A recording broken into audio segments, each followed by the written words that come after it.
धन्यवाद सभापति महोदय। मैं आपका विशेष धन्यवाद देता हूं कि आपने मुझे बजट पर बोलने का अवसर दिया है। मैं अपने सभी साथी जो विपक्ष के बोले हैं उनसे अपनी बात को जोड़ते हुए मैं भी इस बजट के विरोध में खड़ा हुआ हूं। अध्यक्ष महोदय, ये बजट टारगेटेड बजट है, ये बजट फोकस्ड है। ये टारगेटेड फोकस्ड उन लोगों के लिए है जो बहुत संपन्न हैं, बड़े लोग हैं, उद्योगपति हैं, उनके लिए ये बजट बना हुआ है। और जो बात कही जा रही है कि भारत को विकसित राष्ट्र बनाने के लिए मुझे इसमें कोई रोड मैप नहीं दिखाई देता है। और रोड मैप इसलिए नहीं दिखाई देता अध्यक्ष महोदय कि जैसे ही बजट आया, सभापति महोदय, जैसे ही बजट आया हम लोगों ने वो तस्वीरें देखी हैं। वो जो तस्वीरों में दिख रहा है, इधर हाथों में हथकड़ी और पैरों में बेड़ियां,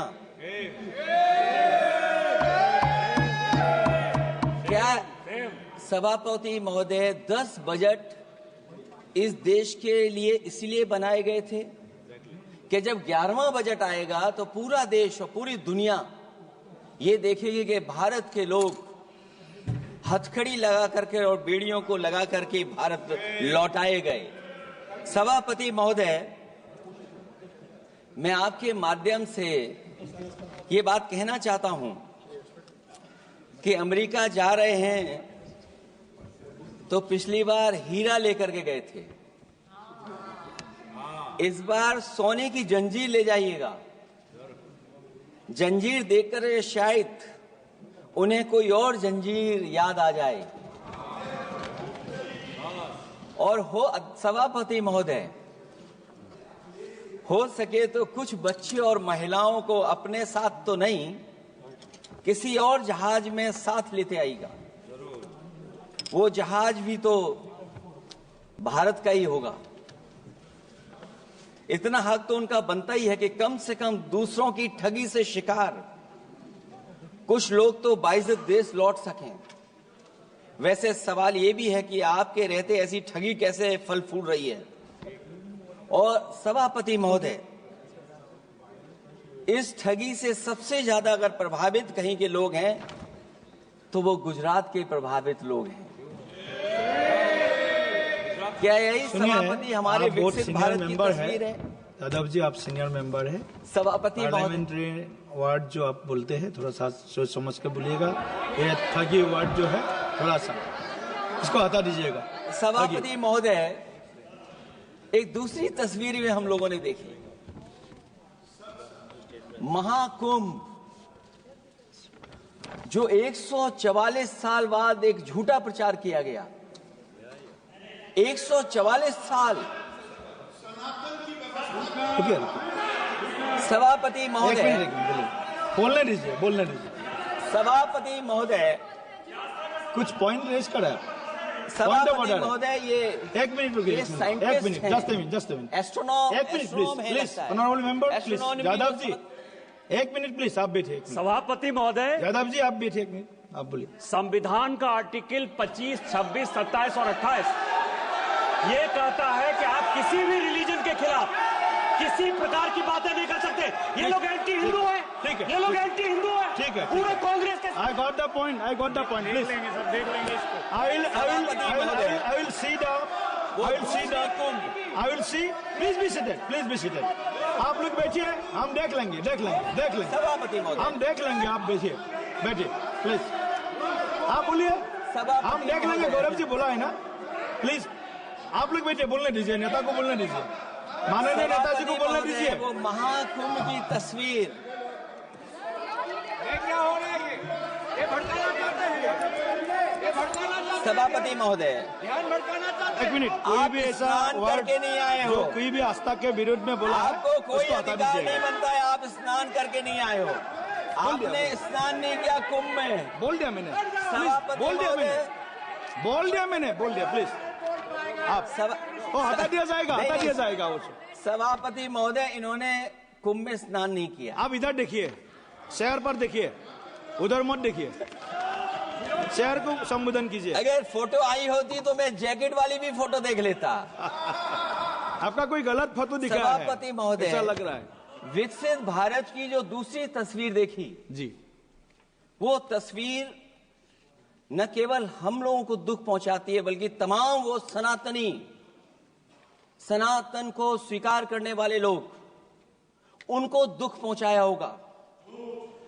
सभापति महोदय, अगर लोग तकलीफ में रहे, परेशानी में रहे, और ये पहली बार हुआ होगा ऐसा कि लोग 300 किलोमीटर के जाम में फंस गए। न केवल एक मुख्यमंत्री सभापति महोदय, उन्हें दो मुख्यमंत्रियों को लगाना पड़ा कि कैसे जाम रुक जाए। सभापति, इसके साथ साथ इन्हीं के संगठन के लोगों को जब लगा कि वो व्यवस्था नहीं बना सकते, तो इतने दिनों बाद इनके संगठन के लोगों की अपील है कि भारतीय जनता पार्टी के कार्यकर्ता बाहर आए और लोगों को सुविधा दें, परेशानी दें। ये बात तब सभापति आई है जब लोग दुख, तकलीफ, परेशानी की वजह से इनके खिलाफ चिल्लाने लगे, इनके खिलाफ बोलने लगे। सभापति महोदय, मैं ये पूछना चाहता हूं,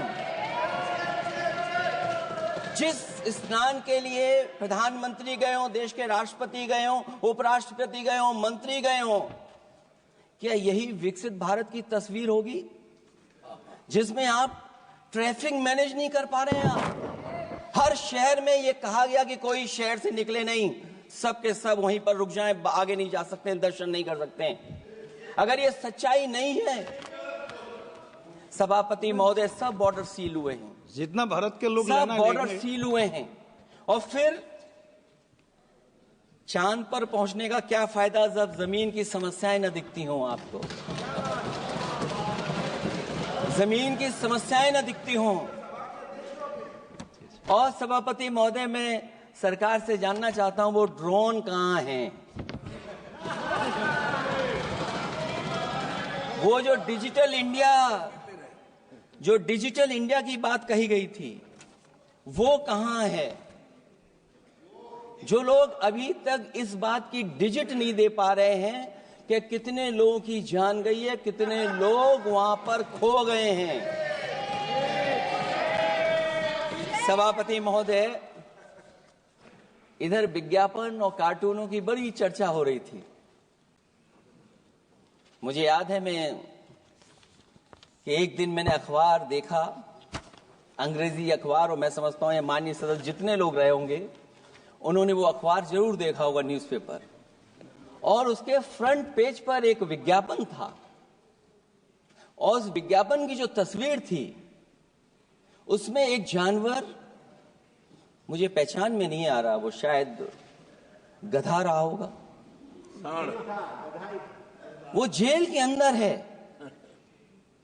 मेरा मन नहीं माना, मैंने उसी दिन सरकार को जगाने के लिए लिखा, और मैं आज सभापति महोदय सरकार के माध्यम से जानना चाहता हूं कि डिजिटल इंडिया करते करते साइबर क्राइम, साइबर लूट और डिजिटल अरेस्ट कितना बढ़ गया है। और जो विज्ञापन दिया था, इस जानकारी के बाद वो विज्ञापन दोबारा अखबार में नहीं आया। वो विज्ञापन की तस्वीर मैं नहीं दिखा सकता हूं, मैं समझता हूं माननीय मंत्री जी उस विज्ञापन को जानते होंगे और देखा होगा उन्होंने। जो विज्ञापन दिया, जनता का भारतीय रिजर्व बैंक से यह सवाल है कि वो अपने ऐसे विज्ञापनों में किसको चित्रित कर रहे हैं और क्यों, और वो कहां से आया है? क्या यह कोई प्रतीकात्मक चित्रण है? यदि हां, तो वो जानवर किसका प्रतीक है? क्या उस सिस्टम का जिसके कंधे पर स्वच्छ और सुरक्षित बैंकिंग की नैतिक जिम्मेदारी है, या उस मंत्रालय का जिसको सुरक्षित बैंकिंग का दायित्व निभाना चाहिए? अगर ये चित्रण जनता को दिखाना चाह रहा है कि ये बहुत ही अनैतिक भी है, जनता इसके लिए मानहानि का दावा भी कर सकती है। अगर आरबीआई यही दिखाना चाह रहा है, तो आप अपने खाता धारकों के प्रति बैंक का ऐसा नकारात्मक रवैया न केवल आपत्तिजनक है, बल्कि घोर निंदनीय भी है। आरबीआई ऐसे विज्ञापनों से नहीं बल्कि अपने सिस्टम को चुस्त दुरुस्त करके वह जनता में बैंकिंग साक्षरता और बैंकिंग सजगता जागरूकता अभियान चलाकर जनता को सचेत और सावधान करें। उसी के बाद मैं समझता हूं जब भी हम लोग मोबाइल खोलते हैं कोई ना कोई आवाज सुनाई देती है उसके अंदर। क्या सभापति महोदय डिजिटल अरेस्ट के माध्यम से लाखों लाख रुपया नहीं लूटा जा रहा है? आखिरकार उसके लिए जिम्मेदार कौन है?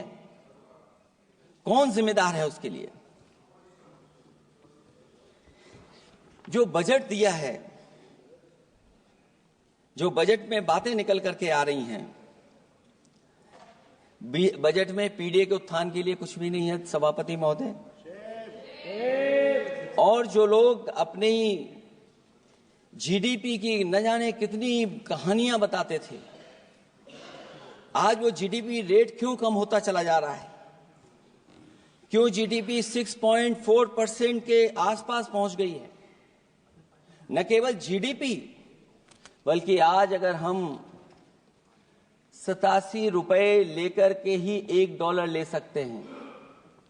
कभी डॉलर को नीचे गिरने की कहानी कहीं किसी से जोड़ दी गई थी। आज सोचिए कितने रुपए हम इकट्ठे करते हैं तब जाकर के हमें $1 मिलता है। क्या सरकार के पास इसका कोई जवाब है? इस ग्रोथ रेट के कम होने का कारण जो सभापति महोदय मुझे समझ में आता है वो इन्वेस्टमेंट की कमी और कंजप्शन की कमी है। ये देश की आर्थिक विकास की स्थिति पर प्रश्न चिन्ह लगाता है। और यही नहीं, सभापति महोदय जो भेदभाव बढ़ता चला जा रहा है, जो खाई पैदा होती जा रही है, इन्हीं के आंकड़े बताते हैं कि खाई कितनी है। मुट्ठी भर लोगों के पास पूरे देश की संपदा पहुंच गई। जो ज्यादा लोग हैं वो गरीब हैं। उनके जीवन यापन के लिए 80 करोड़ लोगों को आपको राशन बांटना पड़ रहा है। क्या यही विकसित भारत की तस्वीर है? और फिर दुनिया में हम पर कैपिटा इनकम में कहां खड़े हैं? अगर हम केवल सरकार से सभापति महोदय आपके माध्यम से जानना चाहें कि जिन परिवारों को आप राशन दे रहे हैं उन परिवारों की पर कैपिटा इनकम क्या है? और अगर विकसित भारत की तस्वीर लेकर के ये सरकार चलना चाहती है तो कम से कम सरकार की सभापति महोदय जिम्मेदारी बनती है कि जो 80 करोड़ लोग राशन पा रहे हैं उनके आपकी पर कैपिटा इनकम क्या है। एक बहुत प्रिय काम सरकार का है, इतना प्रिय है कि उसका नाम बदल करके इज्जत घर कर दिया गया। मुझे याद है कि एक छत्तीसगढ़ में बुजुर्ग मां जिसने बकरी बेच करके अपना शौचालय बनाया था, और बकरी बेचने के बाद शौचालय जब बनाया तो देश के प्रधानमंत्री जी ने उनका सम्मान किया। आखिरकार सवाल यह है कि बकरी उसे क्यों बेचनी पड़ गई? इसका मतलब यह है कि आपकी जो बनाई हुई स्कीम है वो जमीन पर नहीं पहुंच रही है, उसके लिए पर्याप्त पैसा नहीं पहुंच पा रहा है। आखिरकार पैसा क्यों नहीं पहुंचा, ये तो सरकार की जिम्मेदारी है। और फिर सभापति महोदय जो शौचालय बनाए हैं उनमें पानी किसी में नहीं पहुंचता। क्या यही विकसित भारत की तस्वीर बनेगी? वैसे तो सभापति महोदय हम लोग डबल इंजन बहुत सुनते थे, और अब इस बजट में 2 इंजन और बढ़ गए हैं। सभापति महोदय ये 4 इंजन वाला है बजट। 4 इंजन। लगता तो ऐसा है कि ये एक के बाद एक इंजन खराब हो गया होगा, इसीलिए इन्हें 4 इंजन लगाने पड़े हैं। ये जनता को धोखा दे रहे हैं 4 इंजन की बात कर करके। क्योंकि जब उत्तर प्रदेश को देखते हैं तो वहां पर जो डबल इंजन की सरकार चल रही है वो डबल ब्लंडर कर रही है। उनके डबल ब्लंडर देखने को मिलने हमें।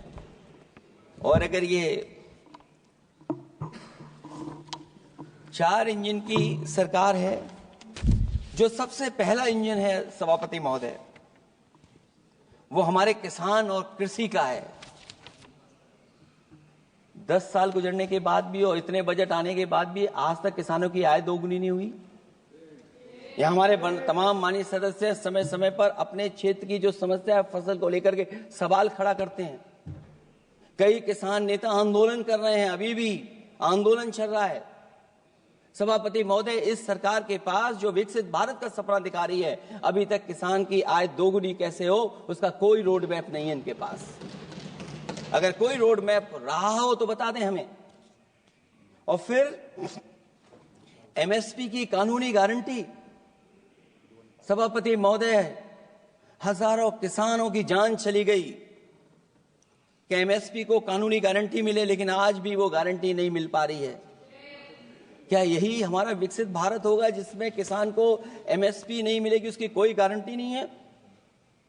जो किसान की आय दोगुनी का सपना ले रहे थे, उन्होंने स्वामीनाथन जी को भारत रत्न तो दे दिया, लेकिन उनके कही हुई बातों को अभी तक नहीं पहुंचा पा रहे हैं। जो फसलें दलहन तिलहन बढ़ावा देने के लिए जो मिशन की घोषणा की गई थी, वो क्या मिशन अभी पूरा हुआ है? क्योंकि अभी तक हम लोग तिलहन इंपोर्ट कर रहे हैं। दलहन तिलहन के बारे में पहले बजट से कहा जा रहा है, अध्यक्ष महोदय, आज भी हम लोगों को इंपोर्ट करना पड़ रहा है। और उसका परिणाम यह है कि हम अपने किसानों को जो लाभ देना चाहते हैं वो नहीं लाभ दे पा रहे हैं। प्रधानमंत्री धन धान कृषि योजना 100 पिछड़े जिलों के लिए घोषित हुई है, लेकिन इसके लिए कोई बजट नहीं दिया गया है। फल और सब्जी का उत्पादन को बढ़ावा देने के लिए भविष्य में योजना बनाई जाएगी। यही 4 इंजन की बजट है कि फल और सब्जी के लिए बाद में बजट बनाया जाएगा, बाद में बजट घोषित होगी, पॉलिसी क्या होगी वो बाद में तय होगा। कृषि क्षेत्र में रिसर्च और डेवलपमेंट के लिए अधिक धन की आवश्यकता है, शायद इस बजट में अध्यक्ष महोदय वो नहीं दिखाई दे रहा है। कृषि क्षेत्र में कार्यबल करीब 46% है, लेकिन जीडीपी में इसका योगदान केवल 18% है। किसानों की खराब आर्थिक स्थिति को दर्शाता है कि अभी हमारा किसान गरीब है। फसल बीमा योजना, मुझे याद है फसल बीमा योजना को लेकर के न जाने कितना प्रचार किया गया, लेकिन सच्चाई तो यह है कि जब क्लेम करने की बात आती है तो जो आंकड़े बताते हैं वो अभी भी 3% से ऊपर नहीं पहुंच पाए हैं। किसान के कर्ज के कारण किसान आत्महत्या कर रहा है। क्या विकसित भारत की यही तस्वीर होगी कि लाखों लाख किसान हमारा आत्महत्या कर ले? अब तो सुना है कि वो आंकड़े भी आना बंद हो गए हैं। हमें किसान के ऊपर कर्ज और कर्ज के ऊपर कर्ज नहीं बनाना है। जिस तरीके से आप बड़े बड़े उद्योगपतियों का ध्यान रखते हैं कि उनका समय समय पर कर्ज माफ करते हैं, मुझे पूरा भरोसा है कि हमारे देश के किसानों का भी कर्ज माफ होना चाहिए, उनको कर्ज से मुक्ति दिलाना चाहिए। अगर क्लाइमेट चेंज की बात होगी तो सबसे पहले असर अगर किसी पे पड़ेगा तो सबसे पहले प्रभावित अगर कोई होगा तो हमारा किसान प्रभावित होगा। उसके लिए क्या आपके पास रोड मैप है? हमारे माननीय सदस्यों ने बहुतों ने कहा है जीएसटी को लेकर के न जाने क्या क्या सरकार बनाती है और जीएसटी से लगातार व्यापारियों को उलझा रही है। जब तक जीएसटी के बारे में व्यापारी समझ पाता है तब तक जीएसटी को बदल देते हैं, तरीका बदल देते हैं। अभी भी किसानों के जितने भी इक्विपमेंट हैं उनमें 18-12% जीएसटी लिया जा रहा है। कम से कम अगर विकसित भारत का सपना ये सरकार देख रही है तो सभी के सभी एग्रीकल्चर इक्विपमेंट जो हमारा किसान इस्तेमाल करता है उसमें 0 जीएसटी होनी चाहिए। मैन्युफैक्चरिंग सेक्टर को बढ़ावा देने के लिए और कई योजनाएं सरकार लाई है। भंडारण की सुविधा किसको मिल रही है? सभापति महोदय, भंडारण को लेकर के भी सरकार का कोई रोड मैप जरूर होना चाहिए। ये कैसी अर्थव्यवस्था है अध्यक्ष महोदय, जहां पर अर्थव्यवस्था को तो हम 3रे नंबर पे पहुंचा रहे हैं, लेकिन नौकरी और रोजगार उसके पास नहीं है। ग्रोथ है, ग्रोथ बताना चाहते हैं, लेकिन रोजगार और नौकरी नहीं है। जो इनके मैन्युफैक्चरिंग के तमाम मिशन थे, नेशनल मैन्युफैक्चरिंग मिशन, जब तक इन्वेस्टमेंट का वातावरण नहीं सुधरेगा तब तक इन्वेस्टमेंट नहीं हो सकता। हमारा नेशनल मैन्युफैक्चरिंग मिशन आगे नहीं बढ़ सकता। दूसरा इंजन इन्होंने बताया एमएसएमई, और एमएसएमई को लेकर के बहुत चिंता व्यक्त की। बजट भाषण में एमएसएमई सेक्टर को विकास का द्वितीय इंजन बताया गया, जो सही है, परंतु एमएसएमई के विकास के लिए बजट में कोई विशेष व्यवस्था नहीं की गई है। भारत में एमएसएमई के क्षेत्र में 11 करोड़ लोगों को रोजगार प्रदान 11 करोड़ लोगों को रोजगार प्रदान करता है, और इसमें सबसे ज्यादा रोजगार मिलता है जो कि हमारी माइक्रो यूनिट्स हैं, उनके लिए कोई योजना नहीं है। उनको विशेष मदद के लिए कोई प्रावधान न पहले किया गया न इस बजट में किया गया है। मैं केवल यूपी के बारे में कहना चाहता हूं कि यूपी में लगभग 96 लाख एमएसएमईज हैं, लेकिन केवल 14 लाख पंजीकृत हैं। पूरे देश में 6 करोड़ हैं। एमएसएमई के विपरीत केवल 1 करोड़ पंजीकृत हैं। अध्यक्ष महोदय, अगर 96 लाख एमएसएमईज हैं केवल यूपी में, 6 करोड़ पूरे देश में हैं, और पंजीकृत केवल 14 लाख और 1 करोड़ हैं, तो इसका मतलब यह है कि ज्यादातर एमएसएमई सेक्टर को सरकारी योजनाओं का कोई लाभ नहीं पहुंच पा रहा है।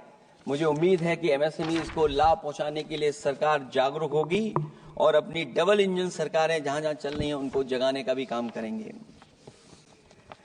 अध्यक्ष महोदय,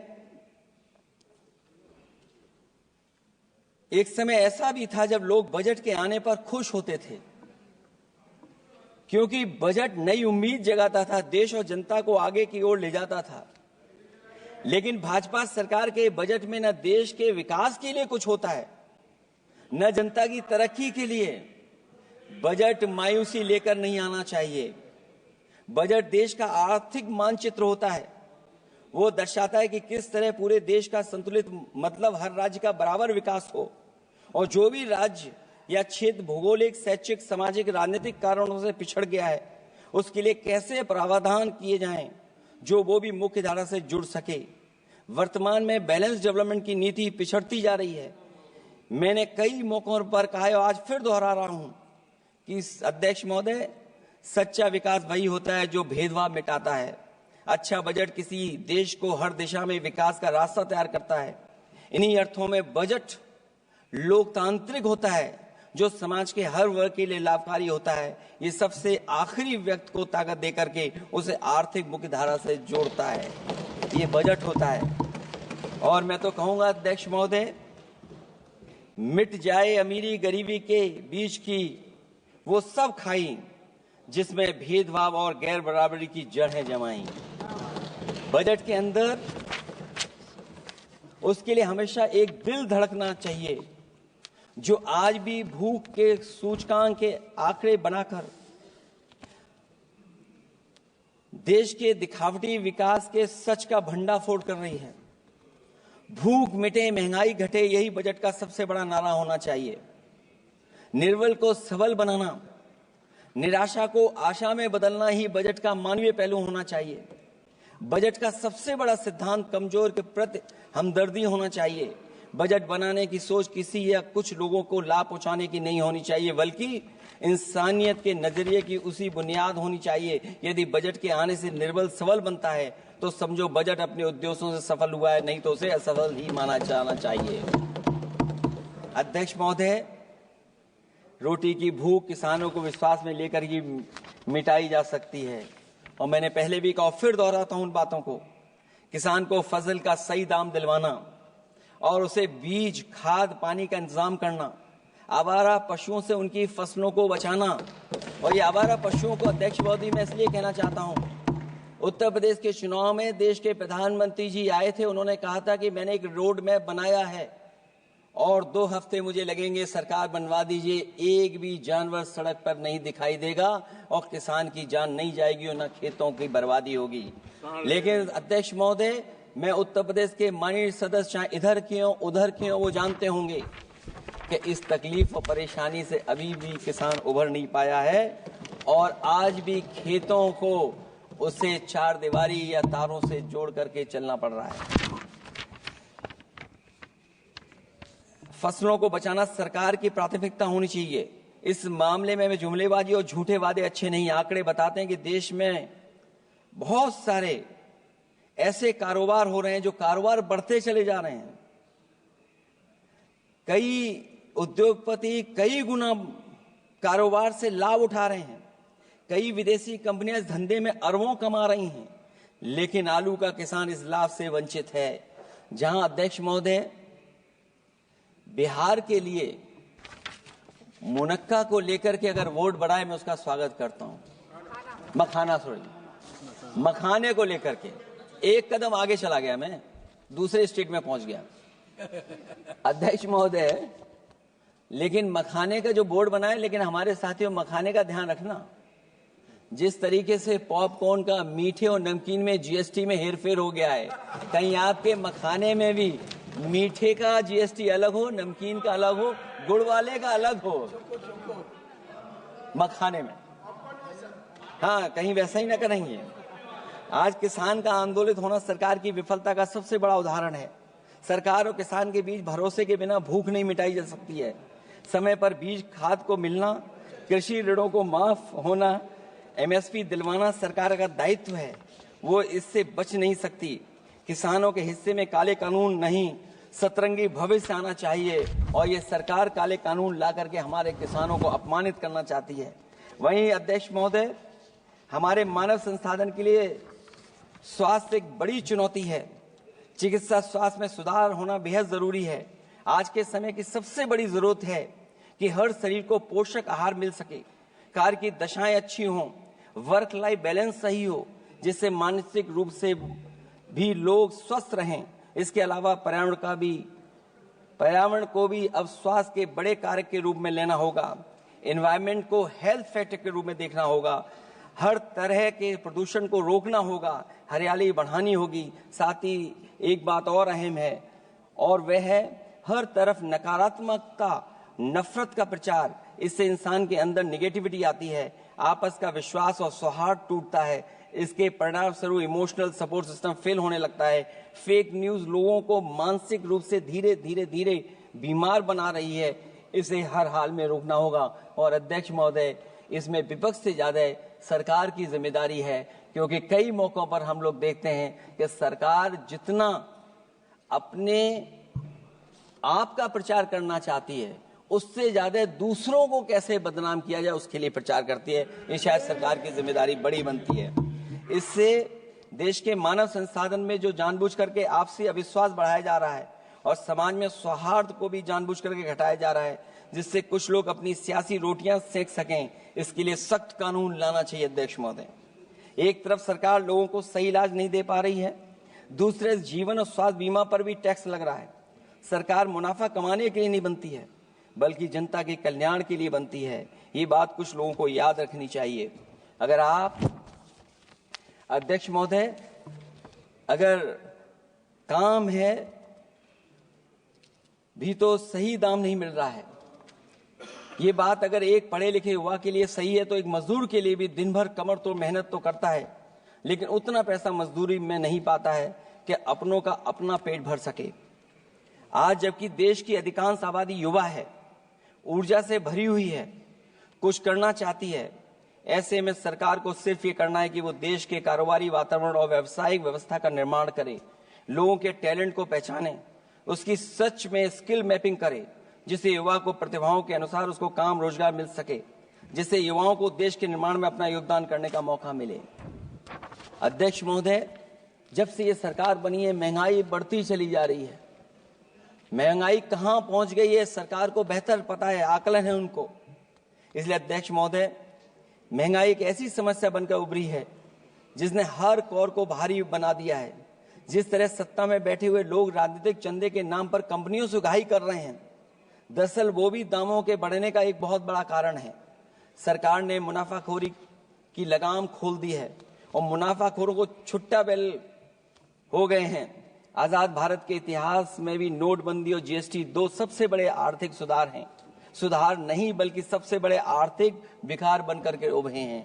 और अध्यक्ष महोदय, मैं याद दिलाना चाहता हूं, नोटबंदी के समय पर बैंक की लाइन में एक मां लगी थी गर्भवती, जो बच्चा जन्म लिया उसका नाम हम लोगों ने खजांची रखा है। अब वो काफी बड़ा हो गया है, साइकिल भी चला लेता है। अध्यक्ष महोदय, मैं कहूंगा सरकार से कम उसको ही गोद ले लें आप। अध्यक्ष महोदय, मैं चाहूंगा कि आप उसको गोद ले लीजिए। नाम जब आप गोद ले लेंगे तो नाम भी आप अपने हिसाब से रख पाएंगे। किसी भी आर्थिक सुधार का लक्ष्य ये होता है कि आर्थिक गतिविधियां सुचारू रूप से चल सकें और आसान होंगे, जिससे अर्थव्यवस्था दिन दूनी रात चौगुनी तरक्की करे। लेकिन इन सुधारों के आने के बाद से अर्थव्यवस्था की गति कछुआ की चाल जैसी हो गई है, जिसकी प्रमाण है कंपनियों की ग्रोथ का काम होना, उनकी बिक्री का घट जाना, यहां तक कि फास्ट मूविंग कंज्यूमर गुड्स भी 2% से ज्यादा आगे नहीं बढ़ पा रहा है। इसका सीधा मतलब यह है कि लोगों के पास पैसों की किल्लत हो गई है और वो रोजमर्रा की जरूरत तक खर्च नहीं करना चाहते हैं। ऐसे में उनकी बचत कहां से होगी, और जब बचत नहीं होगी तो लोग क्या तो खाएंगे और क्या बाजार में लगाएंगे। लोगों में भविष्य को लेकर कितनी अनिश्चितता और चिंता है कि वो अपने जमा पैसे अपने पास ही रखना चाहते हैं। इसलिए व्यापार में बढ़ोतरी नहीं हो पा रही है, बैंकों में भारी किल्लत है, पूंजी का निर्माण नहीं हो पा रहा है और लोग निवेश के लिए आगे नहीं आ रहे हैं। और इसलिए मैं अध्यक्ष महोदय कहना चाहता हूं कि उत्तर प्रदेश सरकार ने एक बहुत बड़ा आयोजन किया था, इन्वेस्टमेंट मीट, 40 लाख करोड़ का एमओयू हुआ। मैं अध्यक्ष महोदय आपके माध्यम से जानना चाहता हूं सरकार से, अध्यक्ष महोदय मैं आपके माध्यम से सरकार से जानना चाहता हूं कि जो अपने आप को डबल इंजन की सरकार कह रहे हैं, वो उत्तर प्रदेश के इन्वेस्टमेंट के लिए क्या सहयोग कर रहे हैं। ये दुर्भाग्यपूर्ण है कि आत्मनिर्भरता की बात करते हुए भी हमारा शेयर बाजार विदेशी निवेशकों पर निर्भर करने लगा है। जब वो पैसे लगा देते हैं तो शेयर बाजार में उछाल आ जाता है, नहीं तो उसे धड़ाम होते देर नहीं लगती है और एक एक दिन में हमारे निवेशकों का लाखों करोड़ों का नुकसान हो जाता है। इसका एक बड़ा शिकार हमारी युवा पीढ़ी भी हो रही है, जो देखा देखी में पैसे तो लगा देती है लेकिन शेयर की खरीद फरोख्त से पैसा कमाने वाले बिचौलियों की गहरी चाल को समझ नहीं पाती है। ये खेल बंद होना चाहिए और जिम्मेदारी सरकार की बनती है कि खेल ये बंद हो। सेबी को अपना काम निष्पक्ष करना चाहिए और अर्थव्यवस्था की निगरानी व्यवस्था सच्ची नीयत के साथ सजग और सचेत होनी चाहिए। इनसिक्योरिटी सिक्योरिटी मार्केट से बाहर होनी चाहिए। अध्यक्ष महोदय, आज जिस तरह विदेशी निवेशक धीरे धीरे भारतीय बाजार से अपना पैसा बाहर निकाल रहे हैं, वो दर्शाता है कि हमारी अर्थव्यवस्था से अब उनका भरोसा उठ गया है। उन्हें दूसरे देशों से अधिक लाभ कमाने की उम्मीद है, इसलिए वो अपना पैसा यहां से निकालकर दूसरे देशों में लगा रहे हैं और हमारा शेयर मार्केट उनकी वजह से हिचकोले खा रहा है। अध्यक्ष महोदय, मैं अपने बात को ज्यादा बड़ा लिख दिया मैं, क्योंकि अध्यक्ष महोदय बजट 4 इंजन का था इसलिए बड़ा लिख करके लाए। कोई बात छूटे ना, क्योंकि सरकार तक वो बात पहुंच जाए। नहीं, क्योंकि अध्यक्ष महोदय अगर 11वां बजट हो 4 इंजन लगाने पर तो कहां विकसित भारत बन रहा है। जीएसटी को भ्रष्टाचार से मुक्त करना होगा, व्यापारियों के प्रति विश्वास जताना होगा। यदि टैक्स की व्यवस्था और दर सही होगी तो सब आसानी से टैक्स भर देंगे। हाई टैक्स रेट दरअसल भ्रष्टाचार को बढ़ावा देती है, इससे राजस्व की हानि होती है। सच में लोग काम कारोबार करना चाहते हैं, कर की चोरी नहीं करना चाहते हैं। इसलिए टैक्स की रेट को तार्किक बनाना और टैक्स सिस्टम को इजी करने की से ही अर्थव्यवस्था में गति आएगी। निवेश के लिए दुनिया वापस हमारे देश की ओर देखेगी। मैं अध्यक्ष महोदय अर्थव्यवस्था के संबंध में गंभीर मुद्दा मैं बताना चाहता हूं एक बहुत गंभीर मामला है पलायन का। पलायन के मामले में एक बहुत बड़ा विरोधाभास हमारी अर्थव्यवस्था के लिए चुनौती बन रहा है। एक तरफ वो सबसे अमीर वो लोग जो अपनी पूंजी का निवेश करते हैं और दूसरी तरफ सबसे गरीब वो लोग हैं जिनके पास अपने श्रम निवेश करने के अलावा कोई दूसरा रास्ता नहीं है। ऐसे हजारों अरबपति बाहर के देशों में ज्यादा उम्मीद देखते हुए अपनी पूंजी लेकर देश छोड़कर जा रहे हैं। वहीं दूसरी तरफ जो सबसे गरीब लोग हैं वो राज्यों के असंतुलित विकास की वजह से अपने राज्यों से पलायन कर रहे हैं। ऐसे इस महा समस्या का सबसे बड़ा शिकार हमारा उत्तर प्रदेश है, जहां नौकरी और अवसरों की भारी कमी है, जहां विकास टीवी अखबारों होर्डिंग में तो दिखता है लेकिन जमीन पर नहीं। जब पूंजी और श्रम के निवेश के लिए आंतरिक वातावरण बनेगा तभी सच्चा विकास होगा। बजट अपने उद्देश्यों को प्राप्त करेगा, अर्थव्यवस्था लाभ के लोभ से मुक्ति होगी और बजट एक लोकतांत्रिक देश के जन कल्याण के सही दिशा में आगे बढ़ेगा। अध्यक्ष महोदय, बजट विकास में तेजी लाने का इसका मतलब यह है कि पिछले 11 सालों के भाजपा ने विकास के लिए कछुए की चाल चली है। जब उन्होंने समावेशी विकास सुनिश्चित करने के लिए संकल्प लिया तो ये बात खुली की हुआ है। मतलब कुछ लोग वहताशा आगे बढ़ गए हैं और बाकी नीचे की ओर जा रहे हैं। निजी क्षेत्र के निवेश में को नई जान डालने की बात करने का अर्थ ये निकलता है कि भाजपा राज में निजी क्षेत्र बेजान हो गया है। नोटबंदी और जीएसटी के लिए सुधार नहीं विकार साबित हुआ। अध्यक्ष महोदय, परिवारों के मनोभाव में उल्लास भरने की बात करने वो स्वीकार कर रही हैं, लोगों को मुस्कुराना बंद कर दिया है। अच्छे दिन न इनके राज में आए हैं और न आएंगे आने वाले समय में भी। भारत के बढ़ते मध्यम मार्ग को खर्च करने की शक्ति को बढ़ाने की बात तो मतलब है कि मध्यम वर्ग के हाथ खाली हैं। आज आप आयकर की बात कर रहे हैं। हम लोगों ने बहुत पहले इस बात की मांग की थी, इसलिए कि 12 लाख के कम से कम उनको कर से। वित्त मंत्री जी ने कहा कि हम सब मिलकर के अधिक संपन्नता लाने और विश्व में अपना स्थान बनाने और अपने राष्ट्र की अनंत क्षमता को बढ़ाने के लिए अपनी यात्रा कर रहे हैं। तो उनकी असली मतलब ये था कि वो बस चल रहे हैं। ये यात्रा निरर्थक है।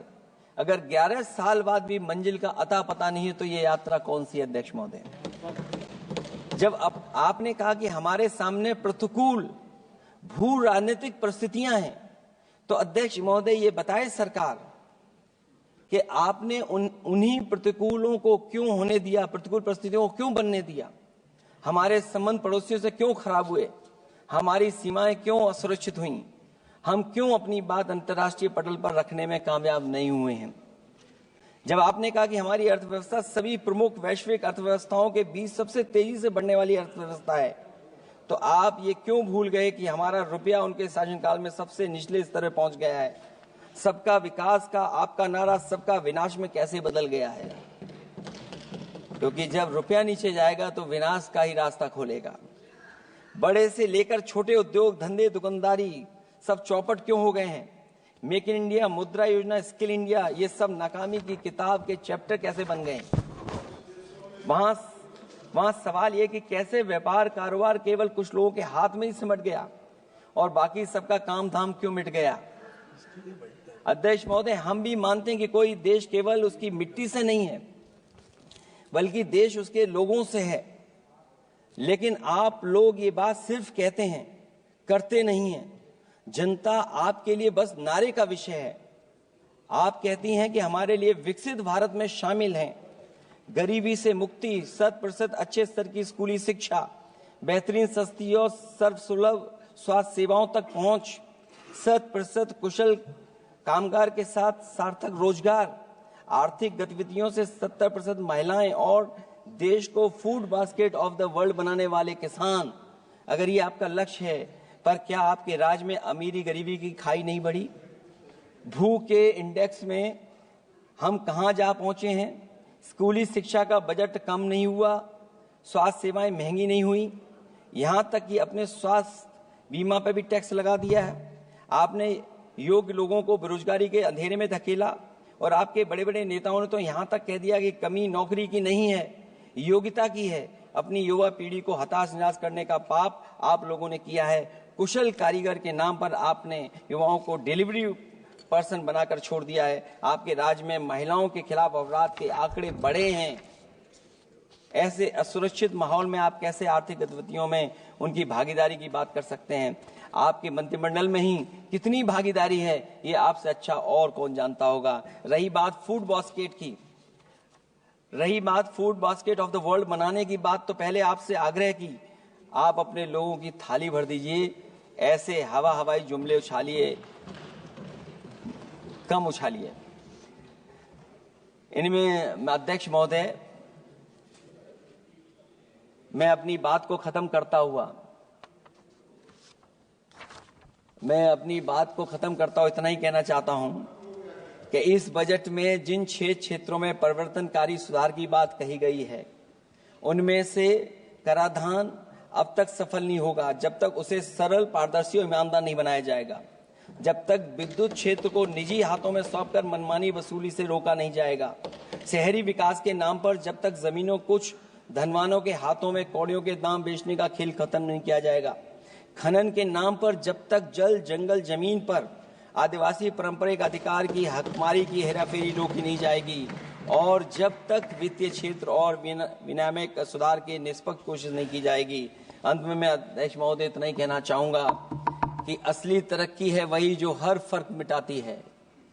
असली तरक्की है वही जो हर फर्क मिटाती है, जो हर तरफ खुशहाली के गुलशन खिलाती है। इन्हीं शब्दों के साथ अध्यक्ष महोदय मैं धन्यवाद देना चाहता हूं। मैं इस बजट का विरोध करता हूं। ये रोड मैप कहीं नहीं दिखाता है कि जिससे विकसित भारत बने। बहुत बहुत धन्यवाद अध्यक्ष जी आपका।